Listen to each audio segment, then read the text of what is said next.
Fala, torcida vascaína, Felipe Tiru de volta na área com mais um Ibor Vasco, o quadro aqui do canal, onde a gente analisa individualmente os jogadores como se fossem ações nas bolsas de valores. E hoje, um Ibor Vasco especial. A gente vai só falar de Iago Pikachu, vamos esquecer os outros jogadores. Eu vou mostrar para vocês por que o Iago Pikachu é tão importante para o Vasco da Gama. Não, tô brincando. Eu já fiz isso, na verdade, meio que já fiz isso, né? Lancei um vídeo mais cedo aí, falando as minhas impressões sobre o Iago Pikachu. Então, se você ainda não viu, corra lá para ver. Agora a gente vai fazer a análise aí do Iago Pikachu e dos outros jogadores, mas em função da última partida aí contra o Coritiba, não é mesmo? Mas antes, vocês sabem, né? Eu tenho que atualizar, tenho que passar a parcial aí do nosso Troféu Gato Mestre, o troféu onde os apoiadores do canal aqui dão seus palpites sobre o Vasco e mostram quem é que é mais biduzão, quem é que mais sabe o que vai acontecer com o Vascão. E o gato mestre da última rodada foi o Paulo Vitor Lisboa, que apostou aí na derrota do Vasco por 1-0 para o Curitiba. Pois é, nas últimas rodadas, os conselheiros que têm sido aí mais racionais do que emocionais, né? Têm apostado mais aí, sido mais pragmáticos, apostado contra o Vasco, vamos dizer assim, tem se dado melhor. Foi o caso do Paulo Vitor aí, que ganhou mais 3 pontos, foi o único que apostou numa derrota por 1-0, né? Ele que já tinha 1 ponto e foi lá para as cabeças então. Se juntou ao Léo Turtin aí na 4ª colocação com 4 pontos, só atrás do Pedro Gondim e do Gabriel Melo com 6 pontos e do Anderson Cunha, que ainda mantém a liderança com 7 pontos. Isso posto, vamos então falar aí dos jogadores individualmente, começando por Fernando Miguel, que, cara, não teve muito trabalho ontem, né? Eu vi muita gente falando, o Vasco foi envolvido pelo Coritiba, porque não pode o Vasco ser pior do que o Coritiba. E, cara, eu acho que o Vasco não foi pior que o Coritiba, não. O Coritiba até teve mais a bola no primeiro tempo do que o Vasco, mas não conseguiu fazer muito com isso. E a prova é que o Fernando Miguel mal trabalhou o jogo inteiro. Depois, no segundo tempo, o Vasco foi melhor. Infelizmente, num lance isolado ali, o Pikachu fez besteira, né?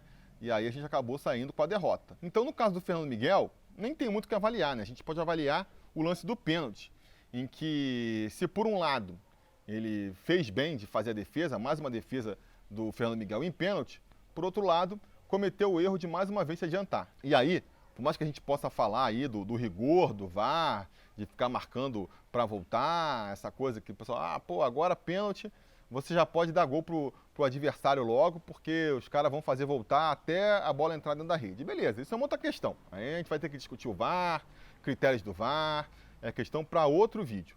No que tange ao Fernando Miguel, o que ele tem que saber é o seguinte, cara, tem que treinar lá com o Carlos Germano para não se adiantar. Eu sei que deve ser difícil, o cara já tem 30 anos, passou 30 anos sabendo que, não tem problema se adiantar um pouquinho, todo mundo se adianta, é aquela regra não escrita do futebol, né?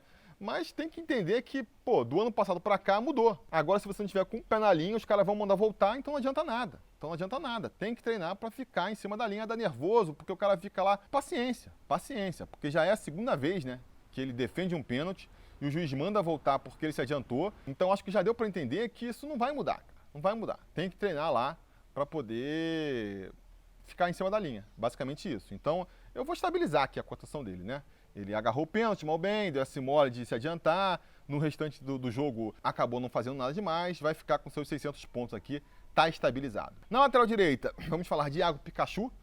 Serei breve aqui, porque já fiz um vídeo inteiro só para falar ali a questão do Iago Pikachu no esquema do Ramon, né? E por que eu acho que ele vai ser mantido titular, independente das suas atuações, a não ser que ele comece a entregar um gol por partida, né? O Vasco começa a perder seguidamente por conta de erros individuais do Pikachu, aí beleza. Mas até lá, ele vai ser mantido como nosso titular. A gente tem que acreditar que ele vai se recuperar. A melhor perspectiva para o Vasco é a perspectiva onde o Pikachu consegue ali voltar a ajudar o time, mas isso ainda não aconteceu, né? Eu acho que a partida do Pikachu, de maneira geral, foi ruim como o resto do time, né? Mas eu acho que sem o Benítez em campo, sem o Andrei, eu esperava que ele e outros jogadores, a gente vai falar depois, chamassem um pouco mais a responsa, né? Pikachu, se a gente está apostando nele porque ele é veterano, por tudo que ele já fez aqui, pela importância que ele já teve no time em outras temporadas, eu acho que ele tem que assumir essa bronca também, né? Recebeu a abraçadeira de capitão do Ramon para mostrar que está confiando, e ele está sendo um jogador muito, nota 5, né? É um cara que está ali, acho que não compromete, que nem vocês acham, mas também não está fazendo tanta diferença lá na frente. eu gostaria de ver ele chamando mais a responsa para si, tentando mais umas jogadas, sabe? Falta um pouco isso ontem, principalmente no primeiro tempo. Eu fiquei muito frustrado de ver que os jogadores, os principais jogadores do time na partida, né, não estavam chamando essa responsa que nem a gente vê o Benítez fazendo, por exemplo. Então, só por isso eu já estava considerando, né, até baixar a cotação dele, mas depois do lance no final da partida, aí que não restou dúvidas, né? Um pênalti bobo do Pikachu, que, pô, desnecessário, completamente desnecessário. Quando a gente fala em apostar num jogador mais veterano, em detrimento de um moleque da base, a gente defende isso muito porque a gente espera que um veterano não cometa esse tipo de erro e o Pikachu vai lá e comete. Então ele vai cair aqui na cotação, vai sair de 450 pontos e vai para 400 pontos e vai também ser o pior da partida, né? Pô, entregou a derrota, a gente mal bem, ia conseguir voltar com um pontinho lá de Curitiba, não vai conseguir voltar por causa desse lance, então vai ser eleito o pior da partida aí, Iago Pikachu. Do seu lado, Miranda, cara, acho que fez mais uma boa partida, consistente ali, né? Foi um pouco abaixo, talvez, o time inteiro foi abaixo, mas ele mal bem, acho que até no soft score ele foi ali o melhor da nossa defesa, né? É um cara que está segurando as pontas, que está sabendo aproveitar as oportunidades para se firmar no time titular. E eu vou manter a cotação dele aqui, 650 pontos. O seu parceiro de zaga, o Marcelo Alves, cara, eu vou ter a nota dele aumentada, né? Vou subir a cotação dele aqui para 550 pontos. Porque vocês sabem, né? Aqui no Ibovasco a gente dá nota não em função do que o jogador jogou em relação aos outros, mas em sim comparando ele com ele mesmo no passado. E a última atuação do Marcelo Alves foi, assim, bem ruim para ele, né? Ele saiu como grande vilão da derrota do Vasco pro Atlético Goianiense. A galera também já falou por causa de uma partida ruim que ele não prestava. Tá vendo? Marcelo Alves não é nível pro Vasco. Esse cara tem que ficar longe de São Januário. E ele mostrou hoje, mais uma vez, que não é assim, sabe? Ele consegue segurar as pontas. É um zagueiro que, novo ainda, se adaptando a um time grande, vai ter uma curva aí de aprendizado, vai oscilar, mas tem potencial. Mostrou nessa partida que tem, e por isso eu subi a cotação dele aqui no Ibovasco. Fechando a linha defensiva, Neto Borges. Cara, Neto Borges fez uma partida mais ou menos, né? Meio barro, meio tijolo ali. Eu acho que consegue segurar as pontas na lateral esquerda, é um bom substituto para o Henrique, mas está longe de ser também esse jogador que a galera fica acreditando aí. É mais um exemplo desses jogadores e que a torcida aposta e venera, muito mais por implicância com o titular, muito mais em função de uma expectativa do que ele vai ser, do que pelo que ele apresentou em campo. Cara, Neto Borges, pelo que apresentou em campo até agora, para mim não se credencia para ser titular. Eu não acho que ele está jogando melhor do que o Henrique, e eu não barraria o Henrique em ótima fase para botar o Neto Borges. Pelo que ele jogou ontem, pelo menos não. Mas não foi mal também, segurou as pontas ali, então vai ficar estabilizado aí, vai manter seus 600 pontos aqui no Ibovasco. Indo para o meu campo, vamos falar de Bruno Gomes, né, que tinha ali a fácil missão, vamos dizer assim, de substituir o Felipe Bastos. A galera estava botando muita esperança de que ele fizesse uma bela atuação e colocasse na cabeça do Ramon por que o Bastos tem que ser reserva, mas o que a gente viu foi justamente o contrário, né? Uma partida ruim do Bruno Gomes, uma outra partida já tinha ido mal no jogo anterior contra o Botafogo, e foi mais uma vez ruim. Acho que vi muita gente comentando isso aí, concordo, né? Ele segura demais a bola no meio campo, demora para soltar o jogo, fica esperando muito o contato e o toque para cair, para tentar ganhar uma falta, e nem sempre o juiz vai embarcar na dele, né? Nem sempre o juiz vai embarcar na dele. O Vasco perdeu bolas bobas no meio campo em função disso. Acho que está longe de justificar a titularidade do Felipe Bastos, né? Não vou nesse ponto de, tá vendo porque o Felipe Bastos é titular? Por quê? Principalmente defensivamente, né? Ele entrega justamente aquela intensidade, aquela combatividade que a gente sente tanta falta no Felipe Bastos, então para mim ainda seria titular no lugar do Felipe Bastos, mas jogou mal, jogou aquém do que a gente espera e aquém do que ele vinha apresentando mais uma vez. Então, da última vez eu acabei segurando ali a cotação dele, dessa vez não vai dar, vou ter que baixar, ele vai para 500 pontos. Do seu lado, a gente teve o Marco Júnior, né? Marco Júnior, para mim, teve uma apresentação melhor do que o Bruno Gomes, justamente porque ele não cometeu os erros do seu companheiro, né? Soltou a bola mais rápido, não ficou tentando contato para cavar faltinha, fez o simples ali, né? Fez a bola rodar no meio campo, que é o que se espera de um volante. Eu acho que ele jogou mais como segundo volante, né, nessa partida, e eu acho que aí ele começa de novo a apresentar os problemas dele, que é uma limitação na hora de criar ofensivamente. Eu acho que o Marco Júnior pode ser uma boa solução ali para ser um primeiro volante, sabe? para compor a equipe em caso ali de desfalque, porque eu acho que ele justamente traz essa intensidade e essa combatividade que a gente não vê no Felipe Bastos, por exemplo. Marca ali, está sempre do lado do adversário, azucrinando, que é o que a gente espera de um volante, né? O problema é quando ele fica com a bola no pé mesmo, porque aí, apesar de ele não ser um nó cego, ele consegue rodar o jogo, consegue ali achar um companheiro desmarcado. Não chega a ser aquele volante brucutu clássico, né? Que a gente brincava que rouba a bola do adversário e aí já entrega no pé dele de novo. Não é esse caso. Mas também não tem aquele algo mais que é, fundamental para quebrar as linhas adversárias, né? Aquele passe um pouco mais sofisticado, um pouco mais ousado, aquele lançamento, o drible. Isso a gente não vê tanto no Marco Júnior e fez falta ontem, né? Fez falta. O Bruno Gomes não estava num bom dia, ele não tem essa qualidade, a gente também já não tinha o Benítez lá na frente, né? Então a gente viu um time muito burocrático, principalmente no primeiro tempo, muito em função disso. Mas é o que a gente espera do Marco Júnior. Eu não espero que ele jogue mais do que ele jogou ontem. Na verdade, ele até está me surpreendendo aí as atuações dele nessa nova chance que ele está tendo no Vasco. Então eu vou estabilizar a cotação dele, né? Vou manter ele aí com seus 550 pontos.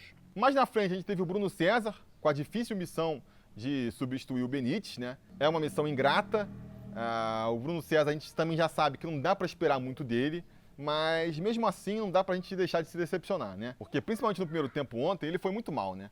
Na verdade, assim, ó, ontem, depois do primeiro tempo, se eu fosse fazer o Ibovasco depois do primeiro tempo, ia ser aqui uma negativação geral, né? Porque o primeiro tempo foi horroroso da equipe toda, né? Mas no caso do Bruno César eu vou manter, vou baixar a cotação dele aqui, porque, cara, mal ou bem, por mais que a gente já espere, ou já não espere muita coisa do Bruno César, a gente tem que considerar que ele é um dos maiores salários da equipe, sabe? Ele é um cara que vai entrar na rotação do Vasco, até pelo seu contrato longo e pelo salário que ele ganha, e ele precisa fazer mais do que ele está fazendo.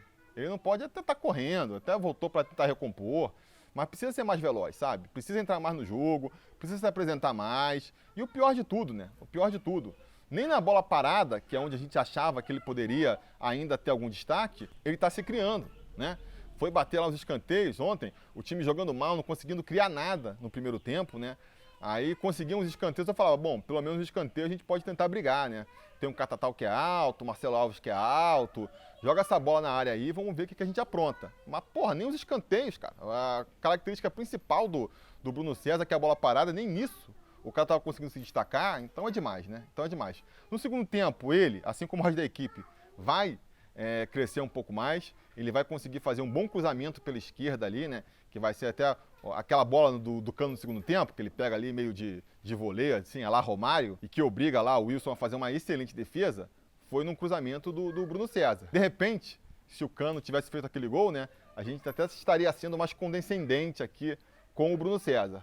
Mas como não fez, e como aquela, na minha cabeça pelo menos, foi a única jogada boa do Bruno César na partida, eu vou baixar a cotação dele aqui, ele vai agora para 450 pontos. No ataque, outro cara que eu esperava mais é o Thales, né? Que nem eu estava falando do Pikachu lá, e passa para o Bruno César, e vai agora para o Thales, eu esperava que esses jogadores puxassem mais protagonismo, né? Eu queria ver de algum deles falando assim, cara, eu vou resolver essa partida agora.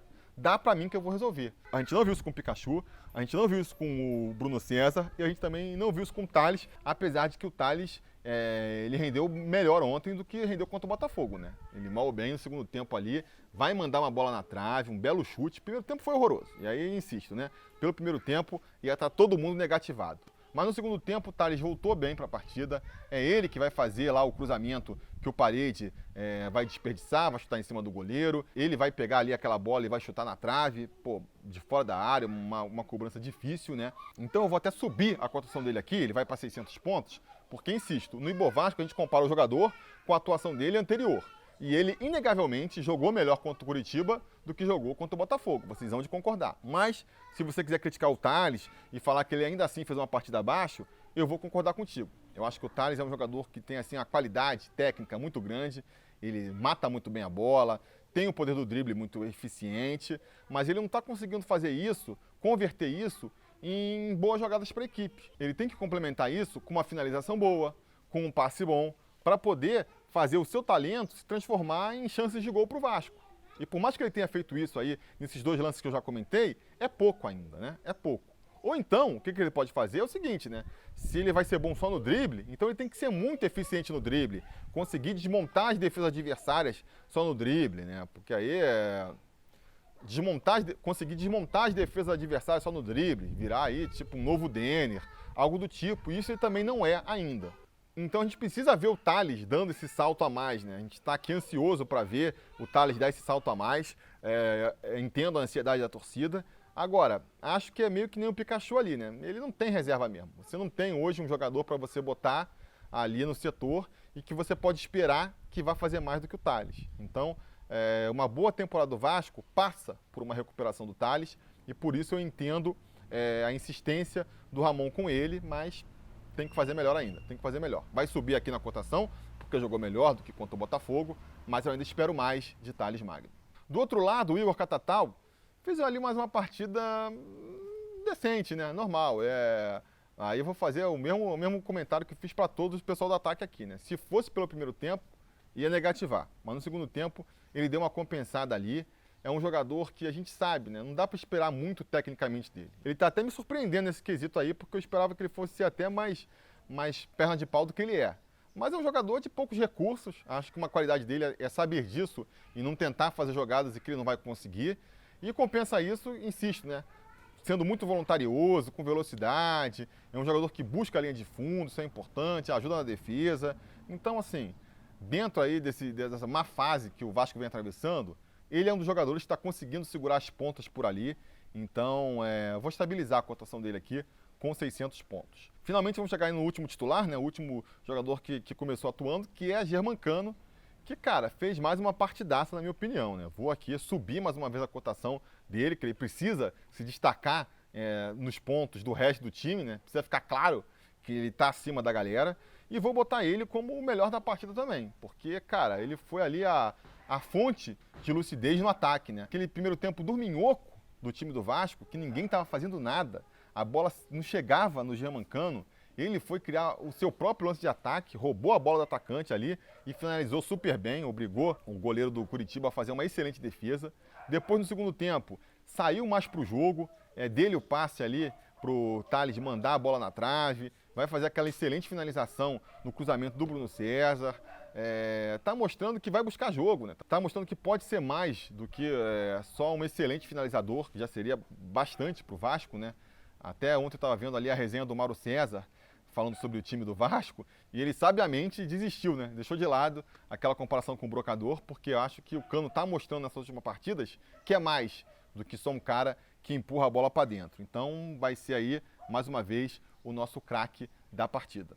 Falando dos jogadores que entraram no segundo tempo, aí, entraram mais no finalzinho da partida, né? Vamos falar das 3 substituições que o Thiago fez ali nos 30 do segundo tempo, então quer dizer, entraram para jogar ali uns 20 minutos, né? Primeiro o Felipe Bastos, que entrou no lugar do Bruno Gomes, que sentiu ali. Muita gente comentando ali, né, que, você vê quando o Felipe Bastos entrou, como o time do Coxa cresceu, como a combatividade no meio diminuiu. E, cara, isso é Felipe Bastos, né? Isso que a gente já espera do Felipe Bastos. Mas eu não vou criticar, não, porque eu acho que aqui ele está fazendo a função que a gente espera dele, que é essa função de fundo de banco. O Bastos entrou ontem, na minha opinião, por total falta aí de opção, né? A gente já estava curto de volantes, lembrando, o Andrei está no departamento médico, o Juninho está no departamento médico, o Carlinhos, que parece que pode cumprir essa função também, estava no departamento médico. Então não tinha mais quem escalar ali no setor, né? O Bruno Gomes sentiu uma contusão, tinha que sair, entrou o Felipe Bastos, fez o que se espera dele. Eu acho que a função do Felipe Bastos nesse elenco é essa mesmo, entrar quando não tiver nenhuma outra opção, entra o Felipe Bastos e ele faz o seu melhor ali para segurar as pontas. Então eu vou estabilizar aqui a atuação dele, a cotação dele, né, com seus 300 pontinhos. A gente pode falar também do Ribamar, que entrou no lugar do Bruno César, também não tinha uma missão difícil ali, que era jogar melhor do que o Bruno César, né? E, cara, novamente decepcionou, né? Porque teve pouco tempo para aparecer, é verdade, mas o único grande lance que ele vai aparecer é, mais uma vez, furando uma bola na cara do gol. O grande problema do Ribamar, se ele tivesse ali a finalização, se ele fosse um pouquinho mais tranquilo na hora de finalizar, ele já seria um jogador assim muito mais valorizado do que ele é, mas esse detalhe, esse defeito dele, irrita demais, né? E prejudica demais o futebol dele. Beleza, no lance ali, vocês vão falar que a bola desviou um pouco antes, né? O cruzamento vem da direita ali do Parede, e o Cano disputa com o zagueiro, então a bola desvia naquele lance e chega um pouco atrás do que o Ribamar estava esperando e com isso ele acaba furando ali a bola, né? É uma justificativa, é o famoso explica, mas não justifica, porque a gente espera que um jogador de frente, um jogador que veste a 9, ele tem um pouco mais de sagacidade nessas horas para conseguir ajeitar o corpo, conseguir responder rapidamente e, cara, mesmo que a bola saísse meio mascada, que a bola pelo menos fosse pro gol, né? Vai que o goleiro ali tá perdido, vai que o zagueiro tá moscando e a bola entra. Pelo menos ir na direção do gol ele tinha que ter ido e nem isso ele conseguiu.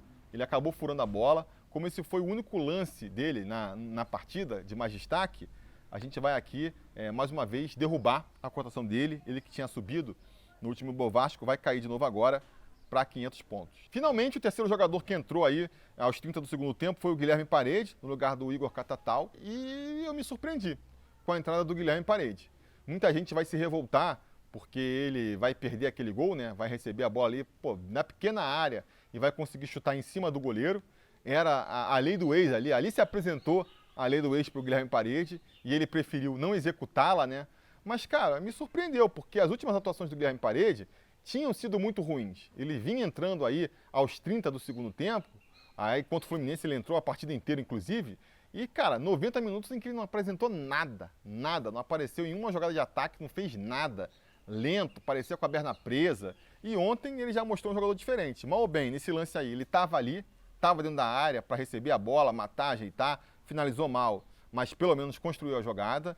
E depois vai ter aquele lance seguinte, em que ele pega a bola pela direita ali, consegue vencer o zagueiro do Curitiba e chegar na linha de fundo para cruzar, o lance em que o Ribamar vai furar a bola lá ridiculamente. Para mim já é mais do que ele vem apresentando até aqui. Volto a ter esperanças de que o Parede, recuperando a forma, como parece que ele está recuperando, ganhando um pouco mais de velocidade, pode ser mais uma opção do Vasco para jogar pelas pontas ali, né? A gente está vendo todo mundo meio mal nas pontas, ninguém está se firmando, então pode ser uma oportunidade para o Parede. Então, como ele me surpreendeu, como para mim ele jogou melhor, por mais que você ache que ele não fez uma boa partida, ele fez uma partida melhor do que ele vinha fazendo até então com a camisa do Vasco, e por conta disso eu vou subir a cotação dele aqui, ele vai então para 500 pontos. E finalmente, fechando aí os jogadores que atuaram ontem, Lucas Santos entrou no finalzinho da partida no lugar do Thales Magno, né? Depois que o gol saiu, mal tocou na bola, não dá para avaliar o Lucas Santos, né? Vou estabilizar ele aqui com 500 pontos. Cara, no máximo que pode servir aí essa entrada dele ontem é para sinalizar que a comissão técnica não desistiu dele ainda, né? Ainda tem esperança no futebol dele, ainda acha que ele pode ser aproveitado no futuro. Eu acho que é mais essa questão aí de expectativa, de ajustar as expectativas em relação ao Lucas Santos que a gente pode ter, mais do que o futebol dele apresentado, porque, que nem eu falei, né? Nem teve tempo para fazer nada. Mesma coisa vale aí pro Thiago Koloski, né? A gente não vai nem analisar o Ramon, vai analisar o Thiago, que, cara, não tem muito o que falar, né? Ele foi ali para ser um avatar do Ramon Menezes. Acho que tem pouca liberdade para tomar as decisões, né? Tá meio que seguindo ali o que já foi definido, que foi pré-estabelecido com o Ramon. Essa que é a verdade. E, cara, acho que o Vasco, dentro das possibilidades do Vasco, até que se apresentou bem. O grande erro do Vasco, eu vi gente comentando, qual foi o grande erro do Vasco ontem? Para mim, o grande erro do Vasco foi poupar o Benítez. Esse jogo de ontem aí com o Benítez em campo, eu acho que teria sido diferente. Uma vez que foi por esse caminho, não tinha muito o que fazer, foi um primeiro tempo meio mordorrento mesmo, o Vasco cozinhou o jogo, mas mal bem não deixou o Curitiba se criar. No segundo tempo, para mim, dominou a partida, criou ali 4, 5 chances para definir o jogo, né? Que é muito em comparação com o que o Vasco vinha fazendo anteriormente. Quem não faz, leva, né? No final, teve ali o erro individual do Pikachu, não foi uma falha também coletiva, tática, foi um erro, uma burrice individual do Pikachu, acabou custando ali o nosso empate, pelo menos o empate do Vasco, né? Então, não tem muito como botar culpa aí no Thiago Koloski e no Ramon, não vai ser cotado, né? Não vou nem cotar o Thiago Koloski, porque não faz sentido. Bom, com isso, o índice Bovasco ele vai cair mais um pontinho, né? Agora, a tendência, agora que eu estou considerando o elenco todo na hora de fazer a média do Ibovasco, a tendência é que a flutuação desse índice ela seja menor, né? Vai variar menos, porque a maioria dos jogadores não estão atuando, não estão mudando de pontuação, então o índice deve flutuar bem menos do que vinha flutuando, né? E a comprovação está aí. O índice vai flutuar só um pontinho para baixo, a gente tinha 543 pontos na última rodada, cai para 542 nessa rodada agora, o índice Bovasco, mal ou bem, vem caindo aí nas últimas rodadas, né? Porque o Vasco realmente tem deixado a desejar nas atuações. Falando em atuações, vamos para o top mais 3 e para o top menos 3 então. Entre os jogadores que atuaram na partida de ontem, né, o jogador mais cotado foi mesmo o Germancano, com 750 pontos. Depois, em segundo lugar, a gente teve o Miranda, com 650 pontos. E depois a gente tem alguns jogadores com 600 pontos, né? Mas como vocês sabem, o critério de desempate aqui é quem subiu a menos tempo. E aí, com isso, Thales Magno vai ocupar a terceira posição desse top 3 aí. Foi o único com 600 pontos a conquistar essa pontuação nessa partida. No top menos 3, aí as posições vão se consolidando, né? Em primeiro, no top menos 3, as posições também vão se consolidando, né? Em primeiro aí, o pior de todos, continua sendo o Felipe Bastos com 300 pontos apenas. O Iago Pikachu dá mais um passinho para se consolidar como segundo lugar, né? Quem sabe brigar com o Felipe Bastos por essa primeira posição, eventualmente, né? Enfim, tá com 400 pontos. E aí também o Bruno César, que perdeu mais uma pontuação hoje, né? Caiu mais um pouquinho no Ibovasco, vai se consolidar na terceira posição com 450 pontos. É o nosso trio do terror aí, né? Nosso trio do terror. Beleza, galera? Então era isso. Terminamos aí o Ibovasco. Fica também a indicação aí para vocês assistirem o meu vídeo especial, caso vocês não tenham visto, vai aparecer aí nos cards no final, né? E o convite para vocês voltarem amanhã, porque se tudo der certo e nada der errado, amanhã tem preleção sobre Vasco para a gente falar sobre essa decisão contra o Botafogo na Copa do Brasil. Agora que a gente perdeu aí o jogo para o Curitiba, agora que ficou fundamental trazer essa classificação contra o Botafogo, né? Senão vai ser a desgraça completa. E eu acho que a gente vai conseguir. Mas isso eu falo amanhã no Preleção sobre Vasco. Espero vocês lá, espero contar com vocês. E até lá, a gente vai se falando. A realização desse vídeo só foi possível graças ao apoio inestimável dos conselheiros do Sobre Vasco. Ajude você também ao Sobre Vasco continuar no ar, se tornando um apoiador em apoia.se/sobrevasco ou sendo um membro do canal aqui no YouTube.